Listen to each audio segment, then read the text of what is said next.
Thought maybe you were going to go.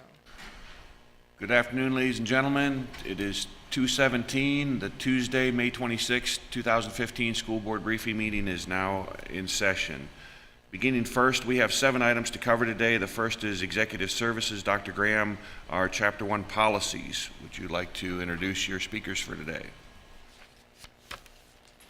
Board Attorney Keith Martin and Patty Elkin have been working on this with you, and this is a continuation of the conversation we started 2 weeks ago. And you all had set aside some policies that either needed more discussion. Well, they all needed more discussion. Some were based on that Mr. Toiber had offered input and wasn't here to explain his input. So we're continuing the conversation to get through the review of Chapter 1. Good afternoon. So we'll start in chronological order, and we're going to start with 1.01, which we have not discussed at all, and that is scope of the district. And I'm going to let Mr. Martin talk about those changes. A number of these policies, Mr. Toiber had made suggested revisions, so we'll want to talk through those. With respect to 1.01, my suggested revision in the first paragraph was to align with language in the Constitution concerning the authority of the school board, which is to control, operate, and supervise the school district. So that's the revision in the first paragraph. I know you had some wording there, Mr. Toiber. I think we come to agreement on that. Yes, and Board Chair, my revisions actually came from 1001. I think it's .432, but that is actually the operations of the school board as pertains to the board, the chair, and as well as the superintendent. Mr. Martin was relying more on the state constitution, and after he and I spoke, I think that his wording by just keeping control, operation, and supervision words in there and striking what I had my changes on that particular paragraph. The rest of the paragraph, I added this sentence, and Mr. Martin and I spoke, that also comports more with the statute and takes out the wording, if you see all that, actually identifies all the different school components, because it's covered more by, it directly reflects to what the statute said as far as our control. Yeah, so with the remainder of the revisions that Mr. Toiber suggested, I would concur with those. They are direct description of what the statute says concerning the scope of the school district. Any comments, board members? Thank you. Elkin? Okay. We'll move forward with that. And the next one is 1.03, authority of the school board. And there are some changes from Mr. Martin and also from Mr. Toiber.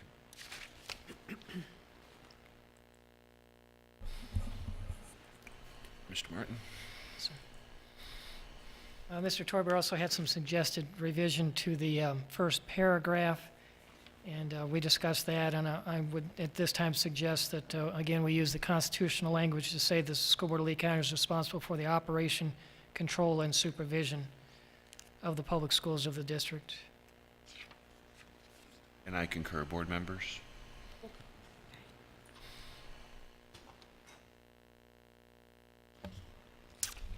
The next revision is to paragraph 2. And this was language to make it clear that the school board is not limiting its powers in any way other than what is established through statute and the Constitution. The revisions in 3 and the first part of 4 are just to make it clear that the board acts as a body, collectively, not individually. You'll see that we put the title School Board Internal Auditor back in there based upon the discussion the board had at the last meeting.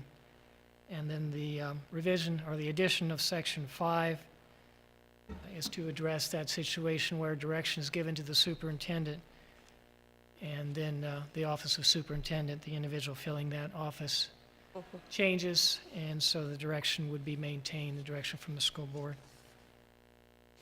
Ms. Dozier, do you want to comment on that, or that was probably already discussed last time when you guys Actually, no, we did not discuss this. The reason for this is there have been situations where we've had a change in superintendent and staff has been given directive by the board where there was either a vote or, in fact, in one case, I know there was a vote, in another case there was a consensus, and then it didn't get carried out. So This simply puts it in policy, and it clarifies and cleans up the fact that just because you have a change in superintendent, you don't have a change in all of your staff. Therefore, the work of the district and the wishes of the board continue. So just because you've got a change in superintendents, the board doesn't have to come back and redo its work. But instead, then the onus is on the staff that they have a responsibility to the superintendent to keep her or him informed. And then the superintendent has a responsibility to make sure that they meet with every staff, which I think Dr. Graham did as soon as she got here, met with every staff member. And, that's the purpose of this, just to clean it up. Any comments, board members?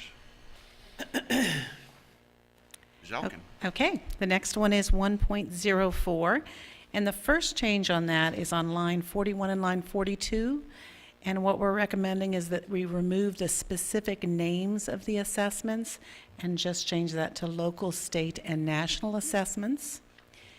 And I believe, Mr. Toiber, you also had an addition at the end of that, if you'd like to mention that.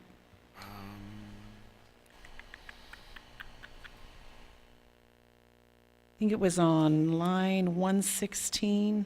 Yeah, I'm trying to read why I did that. School board shall perform all duties and functions that are stated herein and are codified in the Florida statute. I don't remember why I added that, but I don't remember why I added that. But board members, you can read it and give me your comments. I don't see it on. I don't have anything.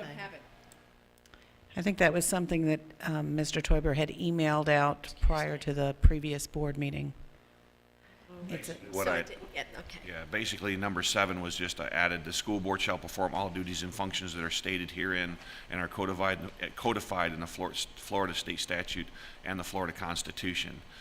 And I don't know what prompted that. I tried to put notes to the right of everything for everybody, but I don't have my original notes with me, so I apologize. So, unless, Mr. Martin, you have an epiphany why I would do that, I will just let that one go, I guess. Yes, sir. It doesn't concern me, but I don't see a need for it. I love that. Yeah, I'm just gonna, I'll retract that suggestion. read Board, your if I- mind. So, yeah, I'm old, I can't remember what I did, so let Okay. that one go, Ms. Elkin. And anything else from on that paragraph, on that policy board? Ms. Morgan? I was just wondering, based on our conversation this morning, whether we need to insert, we will review protocols in November at the reorganization workshop. No. I don't think so. Ms. I didn't mean to just say no. Ms. Dozier?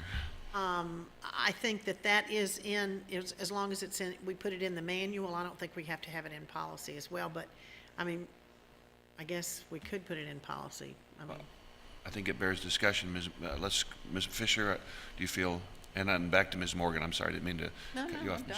Well, yeah, and, I mean, and since board members will change, and each November during the reorg, that could change too. I mean, that other boards could make changes, and if it's in policy, then that requires more work, actually, on the part of everyone. So I think if we just keep it in the protocol book, I think that suffices. Ms. Rivera? And then I'll play the devil's advocate. If it's in the protocol book, it can easily be removed. If it's in our policy, it's a matter of us determining whether we want this to be a set piece that will never be changed. Ms. Morgan? It's not about, just review. In other What- words, what- in your board reorg, Can you tell us what line you're on? there is no line. No I'm line, it's suggesting a not new mentioned at line. the end. Where would you look to insert Where it? would you add it? This is number 7. Number 7, where, though? At the Well, end there is no school number board 7, so- Okay. responsibilities. So okay, all right, I see what you're talking about. Line 14, 114. There were protocols. The protocols were written, they were lost. I'm just saying, if it's in policy, then there's an obligation on the part of the governance team to review them annually, to make certain that everybody's comfortable with the protocol. Not the protocol itself in policy, just to review protocol. To be sure they're still there. Yeah. Okay. See. So in other words, so it would become a policy that every reorganizational meeting, that protocol gets reviewed and either adopted or changed Well, to fit yeah. that board? Yeah. So instead of it saying on number 6 here where it says the school board shall review and establish, or what about review and maintain its protocols, review and revise its protocols each year? Yeah. Yes. And I don't think we can say at the reorganization, I think we No. need to say each year. Annually. Because, yeah, Okay. because that is another, the Yeah. the Yeah. pre-reorganization is something that we do that is not called for. It's just something to help us to have a better flow at the reorganization. Fine. So we're going to put it under 6? Line 114.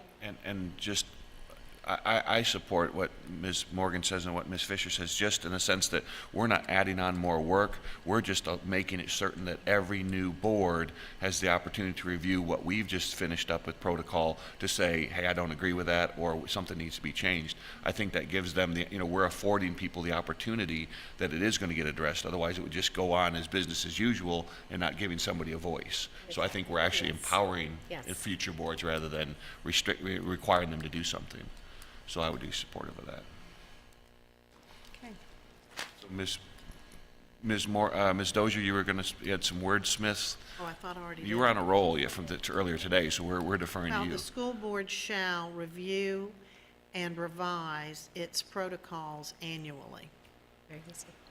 Get that, Ms. Elkin? I did. Okay. Thank you. Thank you, board. Okay, we'll add that in.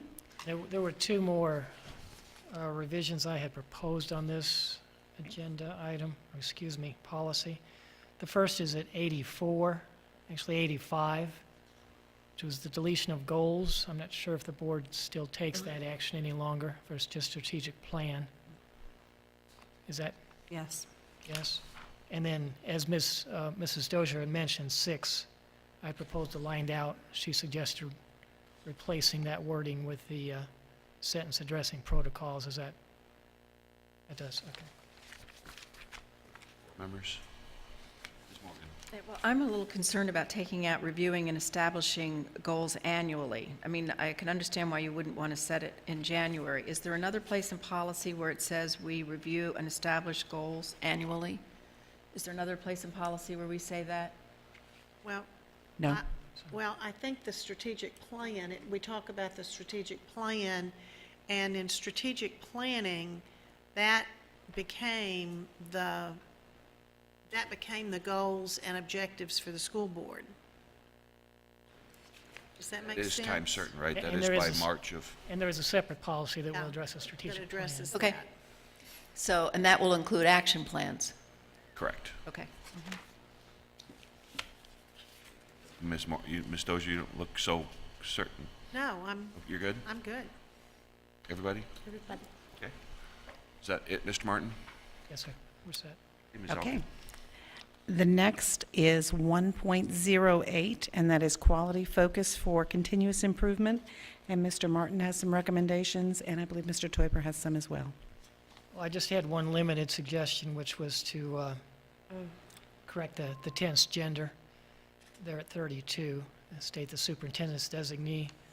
I know Mr. Toiber had some suggestions on this policy, which I think even included the possibility of eliminating this or incorporating it into the policy for all advisory committees. Yes, Ms. Dozier. Well, I think all of our policies, as we go through them, where it says his, that should be corrected to say his or her, just like we did in our protocols, because that's just the correct thing to do. Or we could just designate, put an asterisk at the beginning of the policies and say that it denotes he or she as the connotation, permit, is applicable. Just for ease of reading it, and make it all hers with asterisks, I don't care, but just, That was good. anybody else want to weigh in on that? Do you want to go his or hers, asterisk at the beginning, however you want to do it? Ms. LaRiviere? Asterisks at the beginning to make an assumption is fine. If we want to go back and change it, we can. And then sometimes I think it's more clear when it says on this one that it didn't say his or her designee, but went ahead and just said the superintendent's designee. So it depends on the item. So, but I am kind of for the asterisks, and it can be female specific for a while and change it to male specific for a while. But, or we can do the his, her. Whatever makes your job easier, Cross down. it still gives the same message across. The other issue is what I brought forward is the fact of redundancy. Both, we see that with our student boards, and now we see that with our quality, with our continuous improvement. The fact that we currently have 2 quality improvement, or we call it the CSI for the board, quality improvement for the superintendent. But it really, in my mind, and maybe I just don't have a good understanding of the delineation or separation between the two, but it seems like we have a lot of resources that we're doing redundant functions. And if we're going to have an advisory board, for quality, as for the school board, do we need one also for the superintendent? That actually came about. The origination of that quality policy was back when we were in the Sterling process. The superintendent at the time was part of the Sterling advisory board, and I don't know what prompted, maybe Ms. Dozier, you can say why we all of a sudden we needed a second quality board, but we created a second board. And to me, I just think that we have 2 boards doing essentially the same purpose, and just for a reduction of cost and efficiency to make it one. Committees. Committees. Is this the appropriate place to discuss this? Well, it is, because this is in policy, and our advisory committees are in policy, and so if we're going to have it, we actually have it in 2 different places. So Yeah. that's the reason why I thought it was to bring it up. Is this policy specifically directed at a committee, whereas we have redundancy in another part of our in our policies? So are you saying we would strike this entirely? Ms. Dozier? And if I reflect correctly, I think the advisory committee for quality was for the purpose of ensuring that we had something archived, documented, that we were going to be a quality district.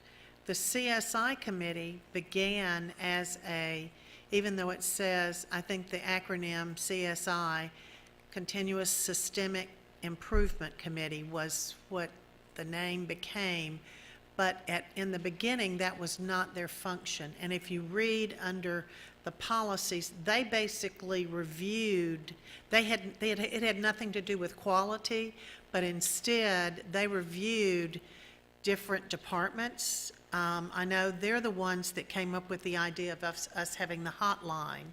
They actually, that was a topic that they took way back when, and they researched it, and I know that they found out that the hospital was doing it, and so they came back and they made a recommendation that we develop a hotline here for our employees so that they would have a pipeline into reporting, blah, blah, blah, for efficiency of operations and so forth. So I don't see those 2 as the same thing. I see them as completely different committees. I don't see the CSI and the quality as looking at the same things and serve the same purpose. Okay, Ms. And I would agree, these were here before I got here, but I would tell you, in this language, it says that the recommendations of the QIAC come to the superintendent for the moving forward of quality practices in the district. CSI has been charged with, in addition to what Mrs. Dozier pointed out from past practice, they are probably going to be one of the groups that the overseeing group of the strategic plan works with, because they've been charged with being the advisory to you all about how the strategic plan is moving forward. So I think based on what I've observed since I've been here, they are doing different work. Okay, I just was reading from what I read in the policy, saying the philosophy of continuous improvement, and it says, there, and it shows about the system shall be, it looks, if you read about it, it looks like continuous systemic improvement in the policy. And it's not to say that what's in here couldn't be rolled over into that. I'm really not advocating one way or the other. I'm just talking about what's been happening since I've been here. Just threw it out for the question. Did Ms. Morgan, you had more to say? No. Ms. LaRiviere? It's more that, as I look at the two different committees, I see the CSI committee using quality practices to look at each individual area. So I see them as two different pieces. Well, then all my changes were directed at the redundancy, so then I'll withdraw all those and Okay. Okay. So that leaves us with just that one change from Mr. Martin, from his to the superintendent's. Which brings us to 1.12, employee discipline hearings before the school board. And I believe these changes are just from Mr. Martin.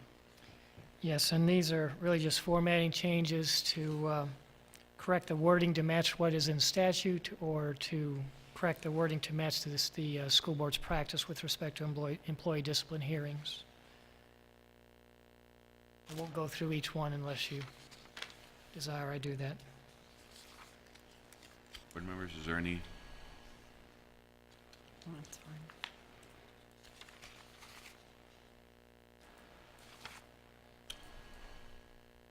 Seeing none? Ms. Elkin? Okay, that brings us to 1.15, legal counsel. Mr. Martin? The one revision I proposed in this policy is in paragraph 2, which is to make it clear that in the school board's provision of legal counsel to the superintendent to perform her duties, that would not include to represent her in the event of a dispute concerning her employment.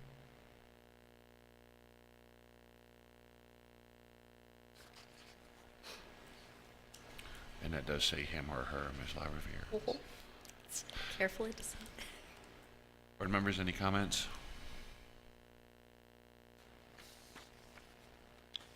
Okay, Ms. Elkin? Okay. The next one is 1.17, school board internal audit function. We talked about this the last time we got together with Chapter 1. We have added all the original language, and then Mr. Martin has added one additional piece requested from the board. Mr. Martin? And that's right at the beginning there. There was a comment at the last meeting that we should have some language to indicate that the position is not presently active. Ms. Rivera? In the language that was written in there, we had said to obtain services that would be provided from the Lee County Clerk of Court as needed. If I remember a conversation, the Clerk of Court made a statement that they don't provide those services. So we need to make a change in that. The clerk of court informed us that they provide forensic accounting services as opposed to, let's say, an operational audit. Right. Okay. Ms. Dozier? Well, I still stand on the same premise that we had at the last meeting, and that is, I agree that this needs to stay in, and I don't know that we need to have anything in here anywhere that says we have an interlocal agreement, because I think we can enter into interlocal agreements without having a policy that says we will in reference to the clerk of courts.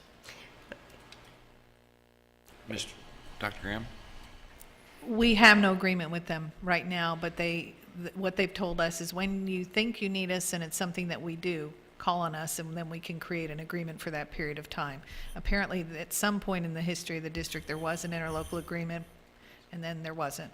And so we contacted them about something when I first got here for them to review for us, and at that time, they said no, because it wasn't something that they thought they would find anything different, but they are on an as-needed basis. So, clarification then, so they would do an internal audit of, let's say, a department besides just finances? Okay, that was not the Not understanding. an that I- operational one. Not, okay. Yeah, they would look, I think the request we had for them, we had something audited, and there was a request that it be audited again, and it was old.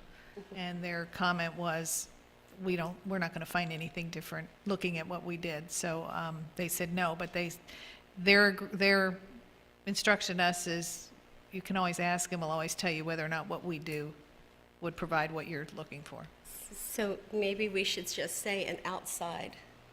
Well, that was my question, Mr. Martin. By putting this language in the way we have it, if the Lee County Clerk of Courts doesn't do it, are we relegated now to have to do it internally, or could we get another third party? And this language kind of would kind of infer that we don't have the ability to go outside if the Clerk of Courts doesn't do it. Understand, I agree. Okay. So we need to just say by a third party. Just from a third party, or from an outside source? Okay.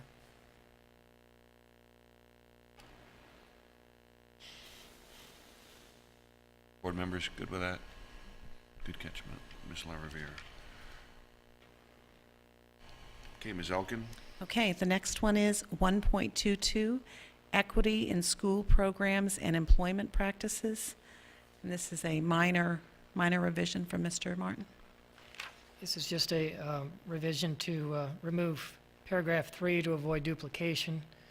In paragraph 2, it indicates that discrimination will not occur based upon disability. And of course, that's the requirement of the Americans with Disabilities Act cited in paragraph 3. So I'm just suggesting removal to avoid duplication.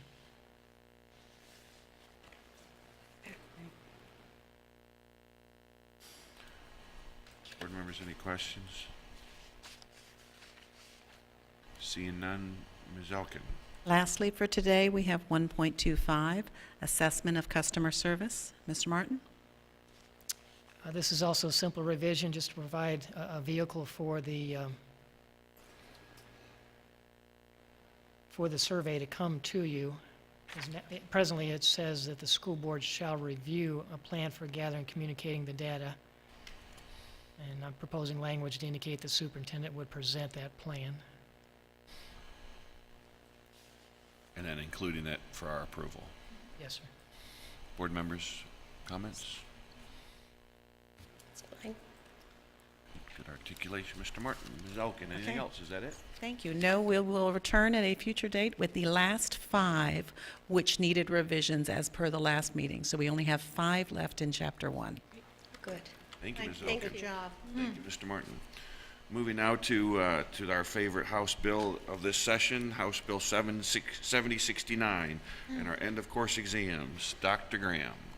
I was excited on Friday, we get a weekly notice from the Chancellor and Commissioner on things that different departments need to look at or rules that have been changed. And it said technical assistance update on 7069, and it was the same memo I sent you all the week prior. So that was the update for this week. I just want to share with you that the memo that I sent you, let me back up even further. On the 28th, you all voted to not calculate the 30% for any of the EOCs, because at that point, you and we believed that results weren't coming until December. The next morning, we had our monthly commissioners call, and I sent you notes right after that call, the notes from that meeting, where the commissioner explained to superintendents when the question was asked that there had been confusion based on a meeting at the state board, and that the EOCs for biology and history and civics had not changed, and that only the math ones were different, and they were going to have to be, the legislature decided during session, they were going to have to be validated and checked for reliability before grades could count or be calculated. And so in that call, the commissioner said, therefore, this was less than 12 hours after your decision, therefore, the EOCs, they're the same, and we will be expected to count the 30% for the bio, the U.S. history, and the civics. So last week, we got a memo but there was no comment about the math, except that we were supposed to wait. So last week's memo from the chancellor stated that it would be that we would be expected to count the 30% for biology, civics, and history, but districts would not be expected to count the 30% for the math scores, the EOC, which is algebra 1, 2, and geometry. Those would still be delayed, and so it would be up to each district whether or not they chose to count them. And if they chose to, they could create their own policy or decision to do that. If they chose not to, there would be no consequence from the state. So that's the most updated information, and I share it with you for you all to have a discussion whether or not that in any way impacts your decision to not calculate any of them. The part that would violate what the state requires would be for biology, civics, and U.S. history. And the math, you wouldn't have to change the whole thing because the math, it's okay to not count them based on the information we got last week. Thank you, Dr. Graham. Ms. Dozier. Today is the 26th. That decision was made on the 28th, so we're talking about almost a month. And students have been taking the test, and I know that this has been a very widely publicized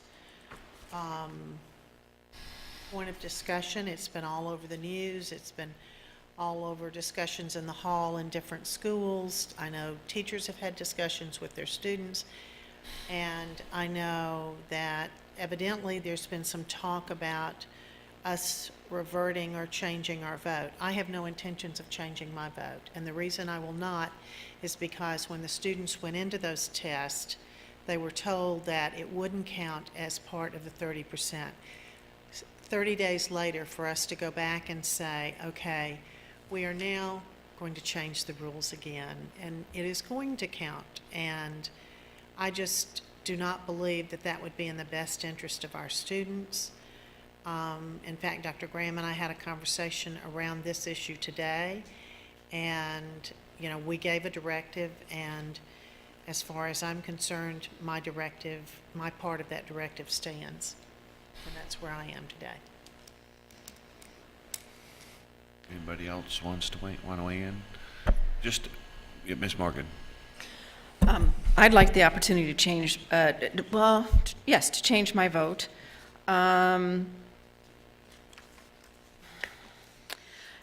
I would like to see us adopt a policy that says we will not include the math EOCs for which we will not have state-validated, for which we do not have state-validated tests, but we will include it for the other three.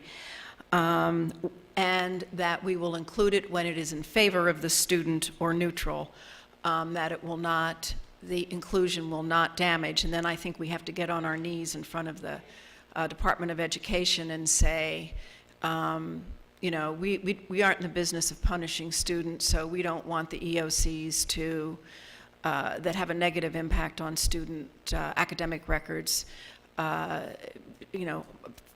because of our bad.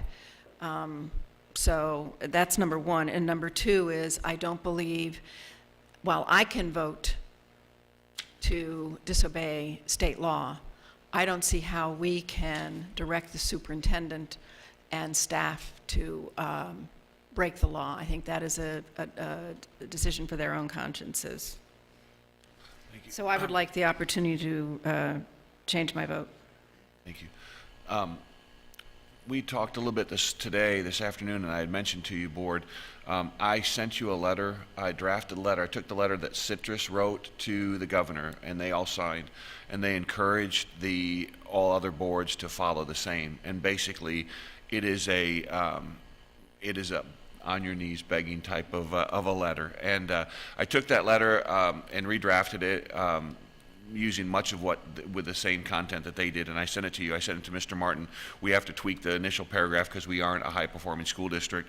We dropped that several years ago, and we haven't got back to where we are, but we can make the same type of fluff entry that they did to make the point. That's really not the point of the letter. But the rest of it is the same. I have an appointment next Wednesday in Tallahassee with the Board of Education.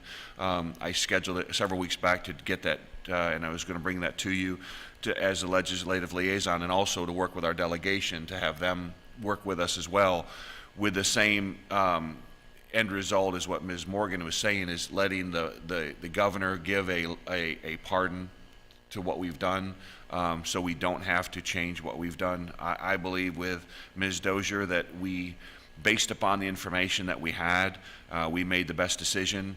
It's not our fault that, you know, the bill had passed several weeks, quite a few weeks before we made that decision, and the DOE sat on their hands and didn't do what I felt they should have done and made proactive steps. We still don't have a clear picture to this day what's going on. We still don't have a clear picture on whether or not the test is going to be done and done right. So we are still operating in the dark, and yet we're still required to use it as a hatchet against our children and our teachers. So I am supportive of Ms. Dozier's position as well. That said, I'm also cognizant of the position that the other board members feel. I feel that we, at this point, shouldn't do anything other than all of us sign that letter. Let me go up to Wednesday and see how far, you know, how much of a pushback, you know, is there any plausibility? Also recommend, if the board so directs, that we'll have Ms. Morgan send it to all the other boards as well, as a momentum gatherer, because I know Pasco and there was another one you'd mentioned, West Palm, I believe, Ms. Palm LaRiviere? Beach. Palm Beach. You know, there is a groundswell, and it is the right thing to do. And I think that if we have enough boards that are doing the same thing we do, that the governor may do the right thing. So that's kind of where I'm at. Ms. Fisher. Okay, for the record and for the audience and the home viewing audience, could you just give a brief overview of that letter, what the content is? Yes, actually, I can. Got it right here.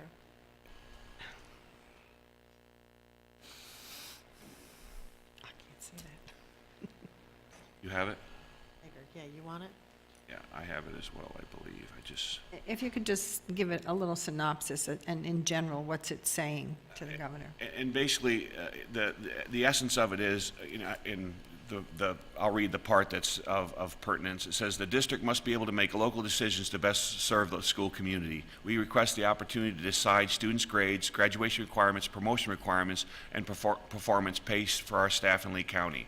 We therefore implore you to use the authority of your office to immediately sign an executive order that would suspend, 1, the use of assessments for student grades, 2, the use of assessments for course requirements, 3, the use of assessments for graduation requirements, 4, the use of assessments for any performance pay requirements for teachers and administrators, and 5, the school accountability school grade for 2014-15 school year, which that's already been accomplished. But in addition, we ask you to provide districts the local authority to make decisions related to the assessments and performance pay in the above areas. In other words, letting us this time around, giving us the autonomy to do such. Right. Ms. Dozier. Well, I'll just say that we worked with a very well-known school board member for many years, and her philosophy was do it and then ask for forgiveness later. And on this, that's kind of that's where I am right now. We ask for forgiveness later. You know, we've done it, and we did it based on the information that we were given by the superintendent that night. And I thought that it was a good, sound decision that night, and it was in the best interest of all the children that we serve. And to go back now, we are being forced to make a knee-jerk decision that is going to affect all the students that have taken these tests based on the fact that the information that was given, or the information that was out there, was, I would almost say, reckless information that should have never been out there. And if the state is causing this type of disruption in schools, I'm really asking, where are we right now? And I've had these conversations with some people that like I talked to Senator Benaquisto the other day. And I basically said, we really need to have a conversation after y'all get through with this session, because we've really got some severe issues going on here that affect our children. And to me, You can't go, we're not expected to go off half-cocked. We are not expected to make decisions. We're supposed to have the plan, put the plan out there, the plan is complete, and this is the way it's done. However, the state is saying, okay, here's a little bit of information, and then here's a little bit more, oh, we're going to change this.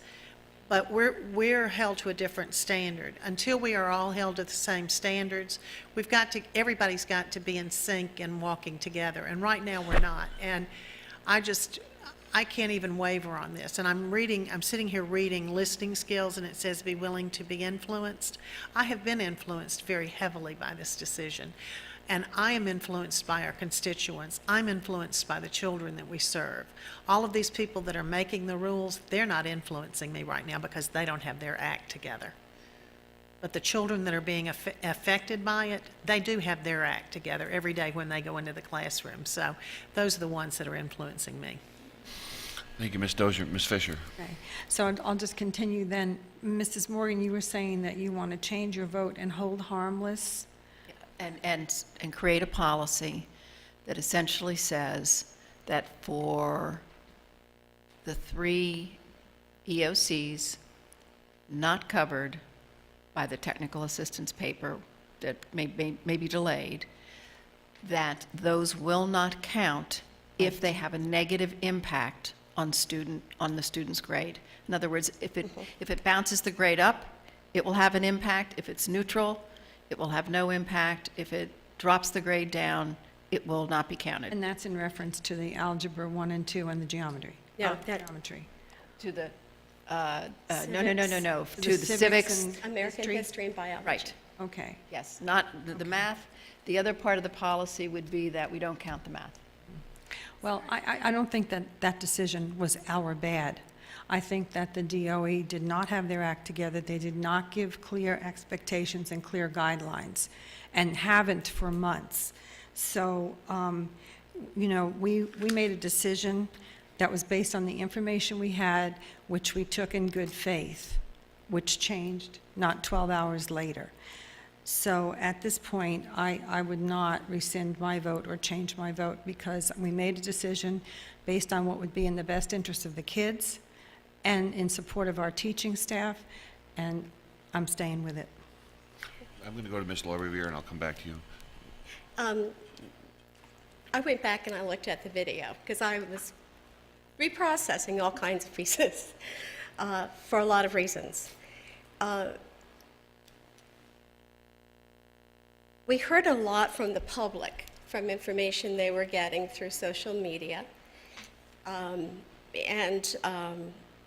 some of that information was not correct. They were referring to one statute. They said that, okay, so this is no longer, it's mute in this statute, but those requirements were still in another statute that it did not get rid of. So there was a lot of confusion that evening. I do have a problem with that evening in that Dr. Graham started to speak, to give information, and was told that she wanted to hear just a yes or a no from Dr. Graham. So we didn't hear that evening that there was a scheduled meeting with the superintendents the very next day. It would have been good for us to have gotten all of the information we could have.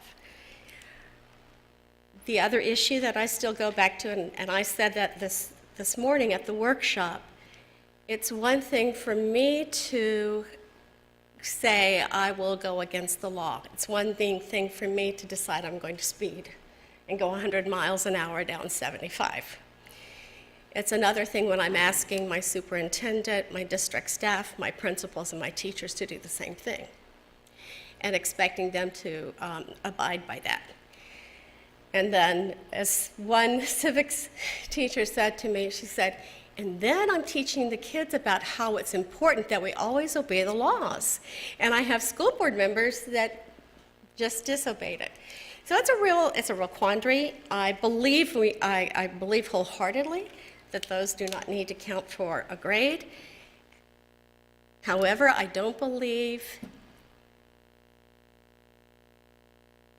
I would have voted different. There were some pieces that were missed in the protocol. We should have voted on the question if we were going to go ahead and receive the question, and then gone ahead and taken the vote. The other part is, just as the question was called, I was getting ready to say, can we table it? Because tabling it for 2 weeks would not have done any harm while we made sure we had all of the information. The students still took the tests, so the tests were still given for diagnostic purposes. It would not have done any harm for them because they were still going to be taking those assessments. Waiting 2 weeks to make sure we had the correct data, or calling a special action meeting once we had the information to vote on it. Do it that way. But we needed to clarify and verify all of the ramification pieces. And so I'm saying me bad because I really should have been proactive in asking to table it to make sure we had all of our information. Because that evening, we did not have everything. Where are you now? For the students and for my philosophy about the assessment and having it count for grades,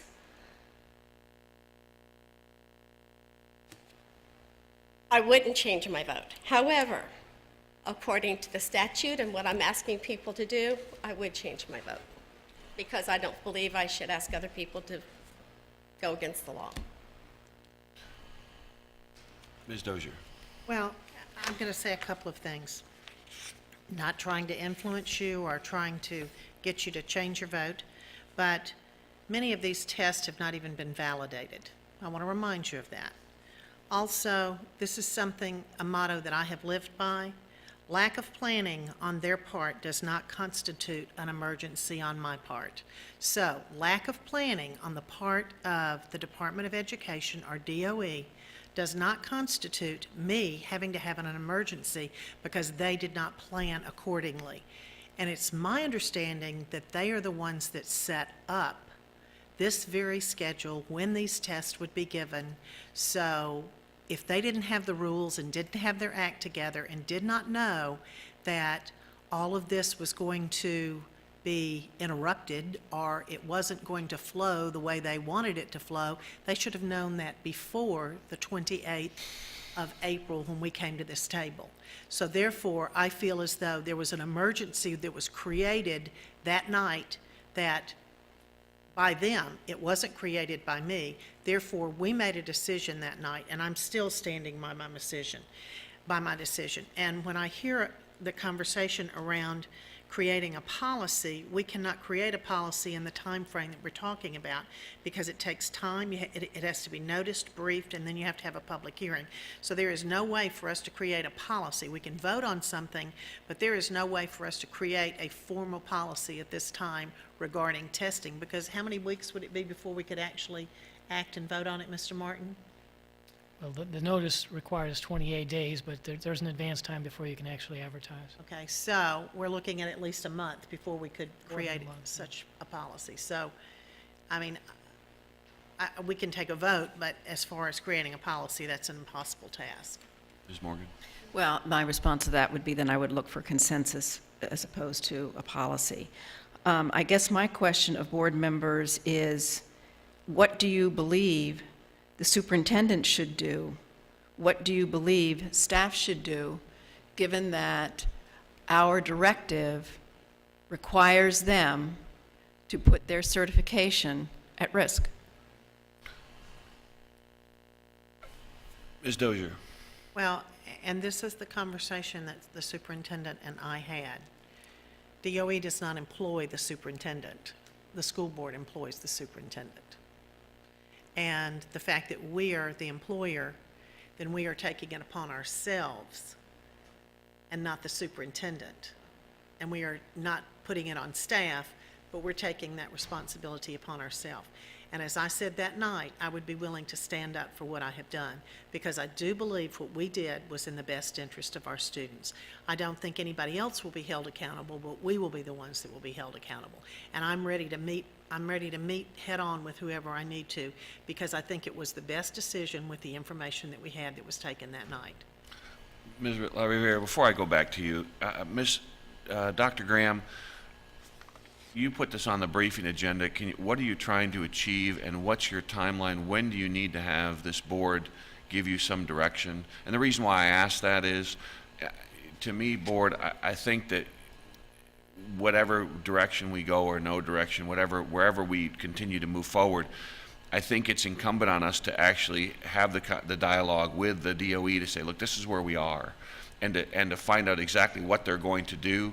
I think Ms. Dozier's in the position of, we acted based upon information that we had because our students were going to take the test. And is there some, the fact that whatever they do, whether they hold back funds or take away our license, and Mr. Martin can clarify that, but, there is a legal ramification. If they do something, we have the right to sue them or administratively, and Mr. Martin can walk us through that process. I don't know if the State Department of DOE is ready for a school board to face them head on. In other words, do they have their I's dotted and T crossed where an administrative judge or a circuit judge would say, based upon the information they were provided, in the time frame they were provided, did we detrimentally rely on information that was afforded to us or not afforded to us in a timely manner that we were justifiable, only for them to now change, the information provided later that force us to do things that we did not have the information to be able to do to actually change direction. And I think Mr. Martin can answer that question after Dr. Graham maybe can shed some light on why she brought it today to the briefing meeting. I brought it today because we have new information.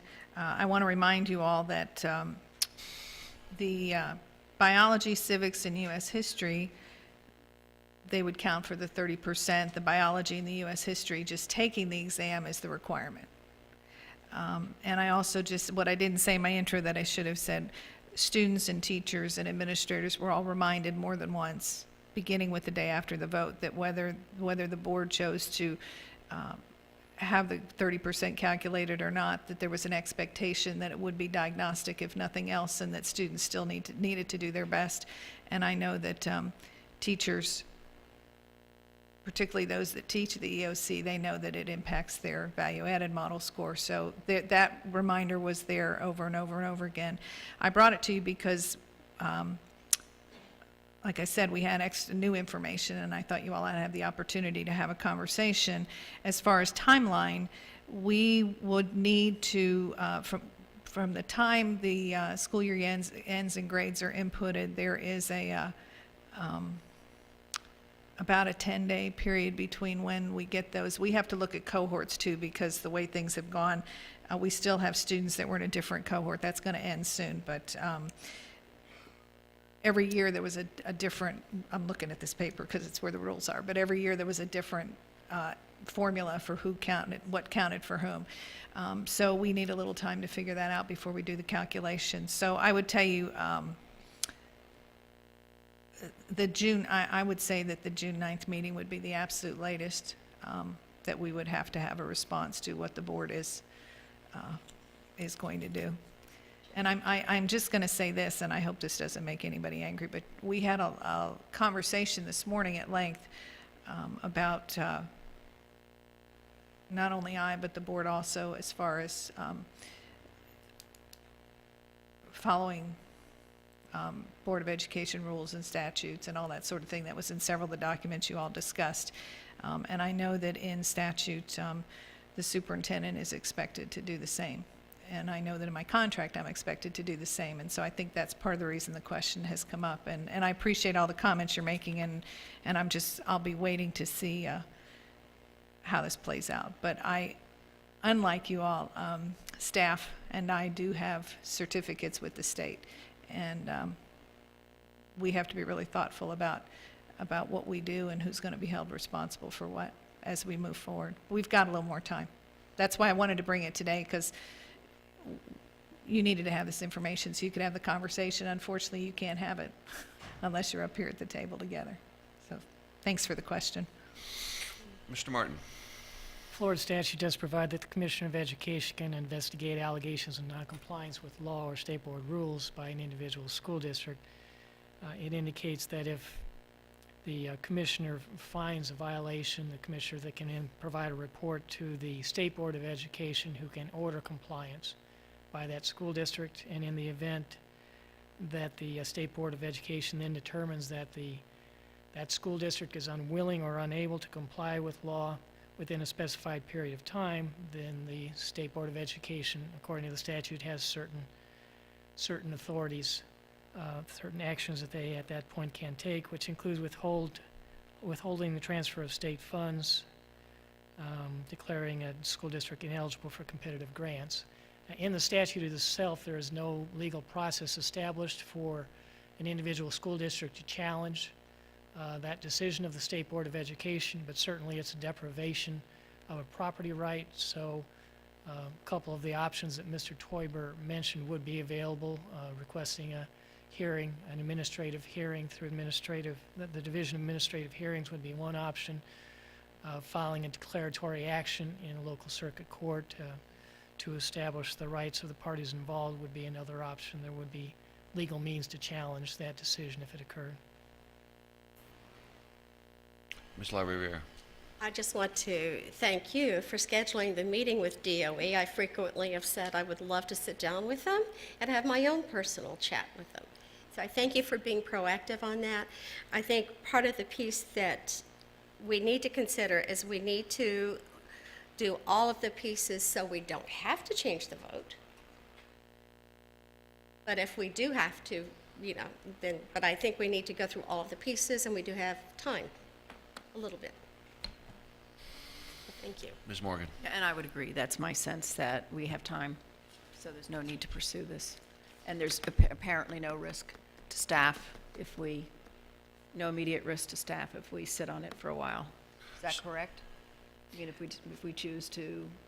Mr. Well, Martin? we won't. What we'll do is, if you all decide on the 9th, yay, you're going to amend somehow, or you're not going to amend, that gives us time. If you wait until the 23rd, and your delay will just delay when grades go out. So the next The step. 9th would not, the 9th would not be a huge, I'm looking at Rita, the 9th, because she's the one who gave me the information on the timeline for report cards. If you waited until the 9th to determine one way or the other what you're definitely going to do, then, or what, I think you all have determined what you want to do, but if you hear something different from the state or get the governor to sign an order, whatever it is that you all may attempt to do, the 9th is not going to be a significant delay for students to get their grades. And Mr. Teuber, are you planning to make a recommendation that the board take action with respect to pursuing something with the Department of Education after your meeting is when? Next Wednesday. And then we meet the following Tuesday. Correct. So at that point, we would then make a decision about whether or not we were going to proceed. Correct. If the board so chooses, my goal would be for you to review the letter that we gave today, give the consensus that I can work with Dr. Graham and Dr. Martin to fix the first paragraph. We have some. Get all of you to sign it, take it up with me on Wednesday, get some feeling of what what the direction is, where they're heading, where their minds are at, what would be the possible liability and direction that they would take as far as our employees, and then come back, have a report back to you by Friday, so that you would have that information to make a decision on Tuesday as far as what you want to do. At that point, Mr. Martin and I will have some lengthy discussions as well, as far as It's a quick turnaround. choices we could do. Prepared to make a recommendation at that point? Yes, ma'am. Okay. Ms. Fisher. Yes, thank you. So, Dr. Graham, the new information, when did you receive that? Well, last week I sent it, I want to say it was it's 22nd, it was either last Friday, It was Tuesday. It's Tuesday, Tuesday? the 19th. 19th. I sent it to you right after I Okay. opened it. Okay. So you all have that document. It basically just says what I told you. And I just want, if I didn't clarify this, the only ones that are being validated and checked for reliability are the new FSA, and that's the Algebra 1, the Algebra 2, and the Geometry.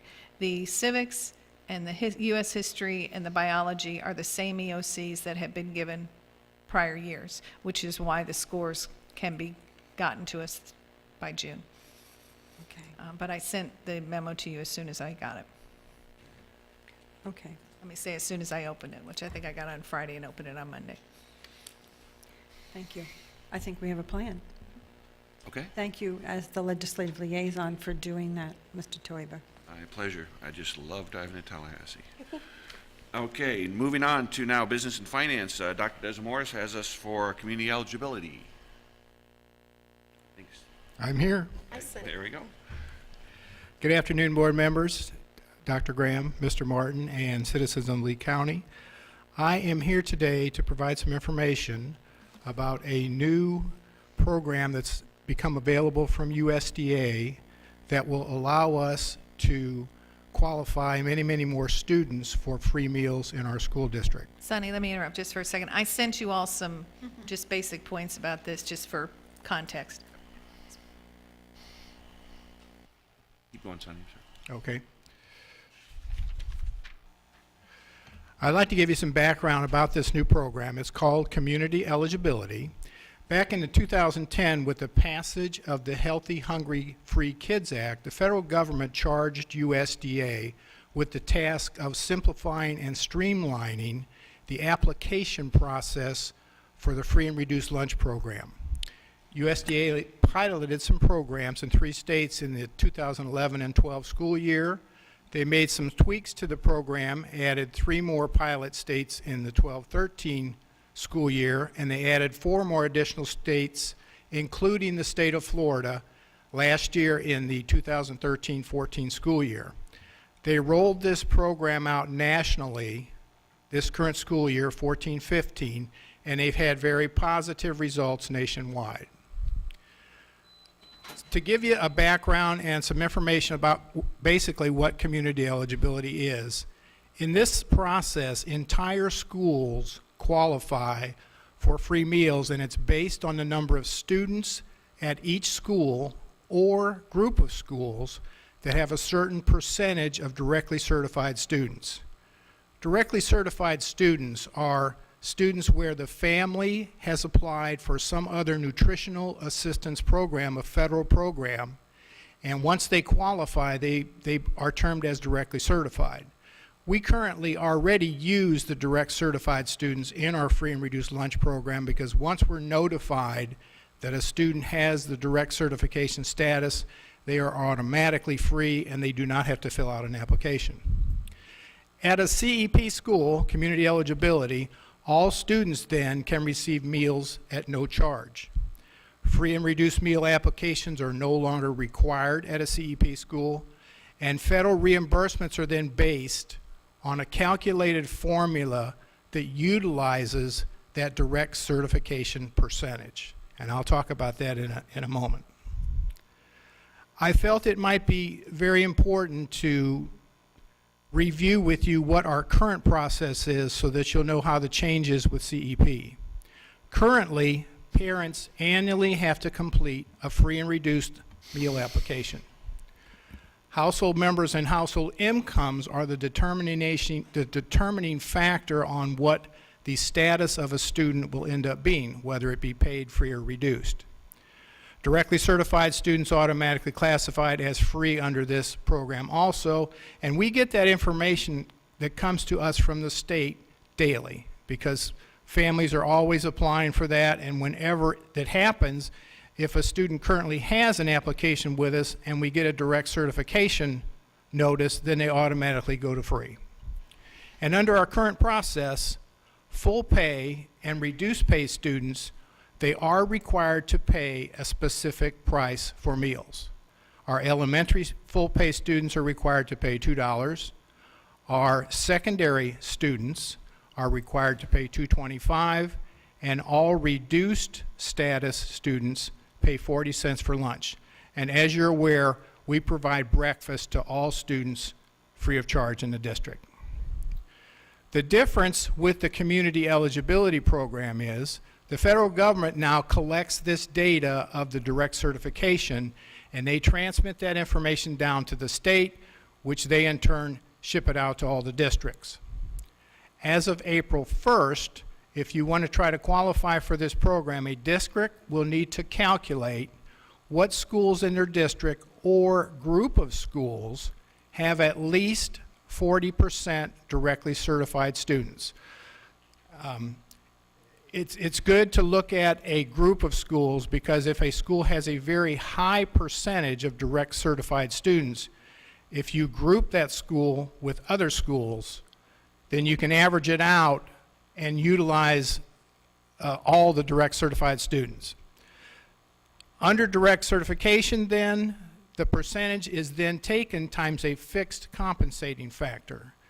USDA had to do this because if you just look at the direct certification rate at a particular school, it does not really give you a true economically needy status of that school, because there could be a lot of students that have applied for free and reduced meals, but they have not gone the direct certification route. You could have a school that might have 95% free and reduced, but they might only have 40% directly certified.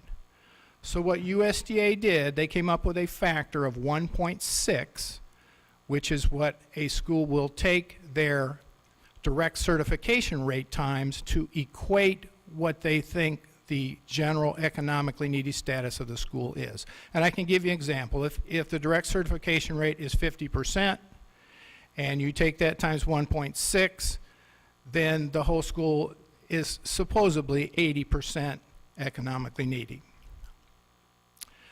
Free and paid rates are then established for schools that qualify for this, and it's a new economically needy percentage, as I gave you that example of 80%. Now, what happens in community eligibility, we will forego our cash sales. Every student will be served a free meal. And what we have to do with that, excuse me, the compensating factor is that's how we are reimbursed. And I think I go over that on the next slide. No, I'm going to stay with that. I need to explain to you how the reimbursements happen to the district under direct certification and CEP. In the example that I gave you of if a school has then a 80% economically needy status, the district is then reimbursed for every reimbursable meal served. We will be reimbursed 80% of those at the free federal reimbursement rate. And that is approximately $3.06 for a meal. The other 20% of the meals, which they classify as paid meals, will be reimbursed back to the district at the at the paid rate, which is currently 36 cents. So when we forego all of our cash sales, we could really have a very, very large shift in the revenue that's generated for the same amount of meals that we've done in the past. So what we have to do a lot of calculations on, will this fit our district? Advantages of the Community Eligibility Program: it allows all students at a CEP the opportunity to eat, which we feel will enhance student learning abilities, definitely. Removes the stigma of free and reduced price meals, because all meals are now free.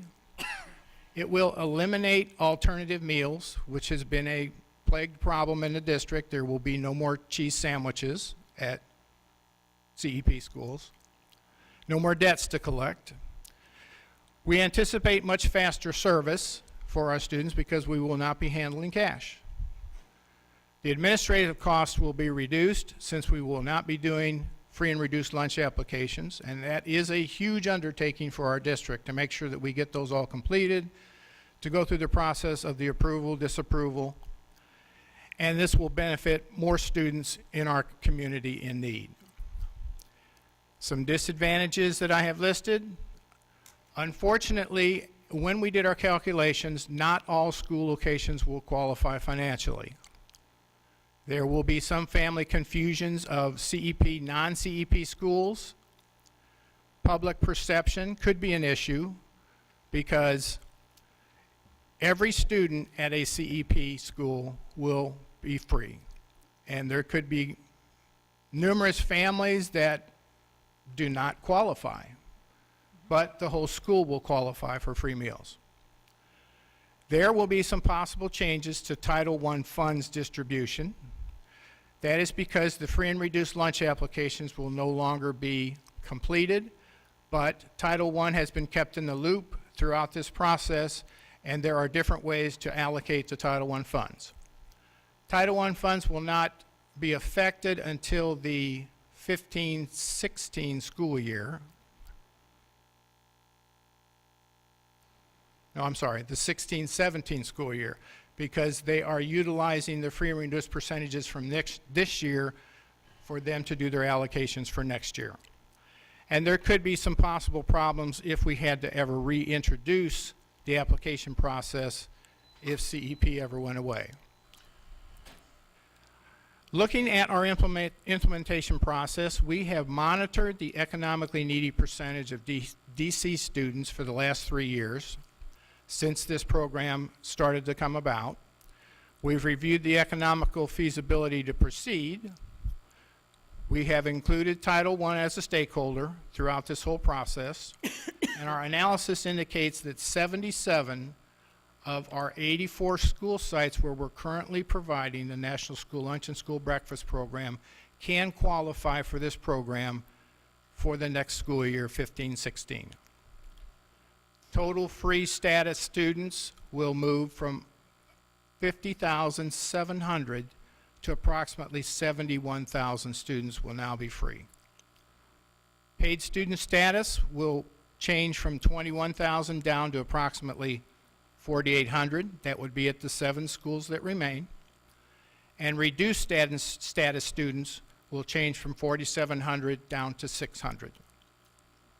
Non-qualifying schools can still remain on the current program. They will still do the free and reduced lunch applications, and the students that still qualify for free or reduced meals should still continue with free and reduced meals at those schools. In a brief summary, community eligibility enhances the students' ability to learn. 20,000 more students will qualify for free meals. There will be no lost revenue to food nutrition services, no cost to the district. In turn, we should have some savings because of the savings in administrative. It will benefit many more Lee County students and family, and we are planning on implementation for the 15-16 school year. And if things change, we anticipate some additional participation. If higher DC percentages show up at other schools, we can always add a school, or if we have to, delete a school every year. I'll be happy to answer any questions. Thank you, Sonny. Board members, Ms. LaRiviere, you had your hand up. You anticipated.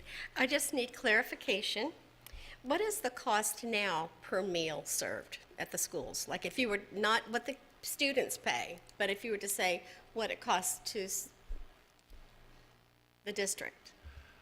Well, there's different costs involved. We have the labor cost, the food Right. cost, and the paper cost. The total cost of a meal is around $2.35 to us. Okay. The reason this is where I'm, okay, $2.35, and then the federal government will reimburse us for the CEP schools. How much did you say, $3 and? Well, they will reimburse us $3.06 for the meals that they classify as free. Right. And then it was how many cents for? 36. It's a lot of calculations that we had to do. That's a lot of, it seems to me, just looking at it, are we looking at possibly losing money in some cases? I'm curious. That's why I was asking what the cost for the meal would be. Well, we did do all the calculations on what it would look like if our district did the same number of meals next year as we did this year, utilizing those 77, and we were at about the same revenue coming in. Okay. Other board members? Ms. Fisher? Yes, so, Mr. Stelmacki, although not all schools will qualify, those who do not qualify will still be eligible under the old program, applying for free and reduced. Yes. Yes, okay. And you mentioned that there might be possible changes to Title I funding. What might that be? Well, I can't answer that totally. I can give you some general things about it. Right now, Title I utilizes the specific free and reduced percentages for individual schools. When we change to CEP, they will be utilizing the direct certification percentage with the 1.6 multiplier. So what can happen is there will probably be more schools that will possibly fall within the Title I 75% economically needy status. Okay. Thank you. I would just like Ms. Graham, Mr. Moore, and Mr. Stelmecki, we have 4 high schools, 1 middle school, 1 elementary, and 1 K-8 that don't fall. I mean, to me, to change using our choice program, how we change it for our curriculum, I mean, I don't know how those few don't fall in when you look at the demographics of our district, but again, that would be my only question is. Well, I can answer. The way we did the selection of schools is we looked at the direct certification percentage only, and we listed them from the highest direct certification to the lowest. And the schools on the bottom, I can give you some examples of those direct certification percentages. The very lowest school was Sanibel at 17%, and we started to work our way up. We were able to include 7 locations that were less than 40% direct certification because we were able to utilize the surplus, if you want to call it, of the students that were high direct certification at some schools. Since you utilize the 1.6% factor, you cannot claim more than 100%. So if a school had 90% direct certification, 90% times 1.6 far exceeds 100. So we're able to utilize the extra students to bring those other schools in to the mix. And just to let you know, this direct certification has over the last 3 years really improved for our district, and it's improved especially for the state of Florida because we have such a great reporting system. Back in 2013, our district had 40% direct certified. We started watching this when the program came out. In 2014, we were at 41.7%, only an increase of 1.7. In 2015, April of 2015, our direct certification swelled to 55%. And even since April 1st, it's gone up another 0.5%. So every day it seems that there's more and more people that are learning about the direct certification, which is actually a benefit to us. Did that totally answer your question, Mr. Teuber? It does, but I'd have to see, I guess I'd have to just ask Dr. Graham to work with Yeah, we had a conversation when, we've been talking about this for about 1.5 years, but as Sonny said it, the numbers just really jumped up this year. Do we not do it for all but 7? That's my Because point. there aren't 7. Because there are 7 that we can't do it for. That's where we struggle, and we're going to continue to look, and if those schools, if the total number gets us to a point that we can add those schools, we certainly can do that each year. We understand that that's a hard call, but we came to the conclusion we needed to bring this forward and would like to implement because there are 77 schools and that many thousands of kids that will benefit. Well, and I think Ms. Fisher, that's the basis for her question was the children that are in those 7 schools that don't qualify, we still have the procedure and the administration Correct. to do the old way Absolutely. so that they still would qualify Those- through that process. Yeah, those students that are getting assistance now, nothing's going to change for them. They will still get the assistance. Ms. Fisher? Okay, so then when we're talking dollars and cents, are we breaking even, or are we going to be more in the black in food services because of the decreased administrative costs? Well, looking at all of the calculations that we did, our revenue will be about the same. We're anticipating that we should have an increase in our overall revenue due to the fact that we're going to have more participation. Okay, so we'll be feeding more kids. We'll be feeding more kids, but the key to this is we're going to have to make sure that we control our food cost and our labor cost. I'll just insert too, as a former school-based person, there are many, many students, no matter how hard you try, that just will not apply for free and reduced.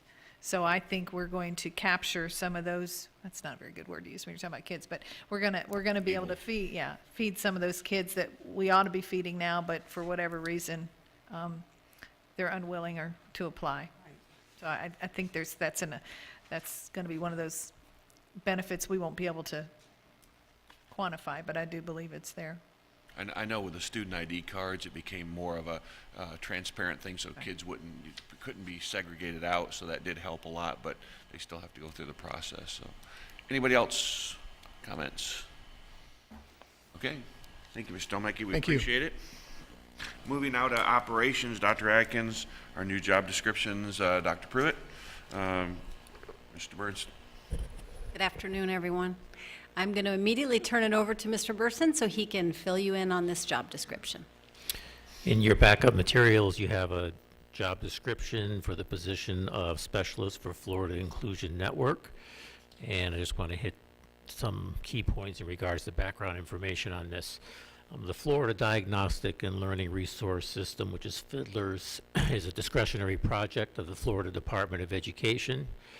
Our Fiddlers Island Coast Center here in the ESE department is one of 19 of those associate centers in the state, and it serves Lee and Collier County. We are the fiscal agent for this project, and basically that project is responsible for child find, parent services, human resources development, and technology. There is another discretionary project from the DOE that is the Florida Inclusion Network. And beginning July 1 of 2015, our Fiddlers will be managing the FIN position that we are bringing forth to you today. Our current request for application for Fiddlers contains priorities, it contains allocations, deliverables to fund this FIN specialist. This is an instructional position. It will serve Lee and Collier counties, just like the other staff of our Fiddlers does, as well as provide assistance in Fiddlers Region 5, which includes Palm Beach, Broward, Dade, and Monroe. One of the items in the assurances section of our grant project application indicates that there is a need for this job description, and it, just quoting from our grant application itself from DOE, the Fiddlers project manager will ensure, and that our Fiddlers project manager is Teresa Bowen, who is sitting right here with Jackie Turner. The Fiddlers project manager will ensure there is a job description and staff assignment for each Fiddlers function and for each Fiddlers or FIN facilitator. This position is responsible for collaborating with districts and schools to provide customized services, supports, professional development, to ensure all students with disabilities have appropriate educational opportunities. And the job description that you have before you was created using information that was initially provided by the Florida Department of Education, and this was required to mirror the minimum qualifications of our current Fiddlers Human Resources Development Specialist position. There is no cost to the district in association with this position. The funding comes from the state as part of our annual Fiddlers grant. Board members, any comments? Ms. Dozier? This position is grant-funded, or it is paid for by the state, correct? It's not out of district funds? Is that Correct. correct? All right, thank you. And I believe this person also reports, their direct report is actually the state agency personnel, correct? The person who would actually be their direct report would be Teresa as the coordinator for our Fiddlers here. They would actually be hired and working out of our office here in the ESE department in this building. Not just for us, correct? They're not just for us, correct. They serve, Lee and Collier are under our Fiddlers, plus they would work a little bit in some of the other Fiddlers areas. Board members, any other questions, comments? Thank you. Okay, thank you. Thank you. Okay, moving on to public comment. Mr. Martin, would you please read the disclaimer for public comment? School board policy provides the opportunity at this point in the meeting to address the board concerning any matter on the agenda of this briefing meeting. The subject of comment is limited to the items on the agenda. The time allowed per speaker is 3 minutes. Thank you. Is there anybody on the right side that would like to speak today? See one. Anybody on the left? I have 1, 2, 3. Okay, we'll start with the right. Please state your name and any disclosures if it's appropriate. Hi, Rami Hong. I didn't come here to talk about the lunch issue, but sitting here listening to that, I feel like I want to bring a couple of things up. Number one, if we don't know the outcome of Title I, I think we've got to use extreme caution. Number two, I want to point out to the board and the superintendent that being on free and reduced lunch in our county carries special weights for some programs as far as reduced internet, scholarships to certain type of programs. So when we look at removing that benefit at a school as a whole, I think we better have a plan in place. I've spoken with the head of CenturyLink and the head of Comcast and pointed out just the fact that we're bringing Google Chromebooks into our middle schools, and they said one of the requirements is free and reduced lunch. So if a whole school is on free and reduced lunch, our district needs to be communicating with these top providers, and I don't think we've done that. So we really need to look into that. Another thing I would say is, how would we even know how much food to make, because every child will not be getting the lunch, so I think we got to look at the waste issue there.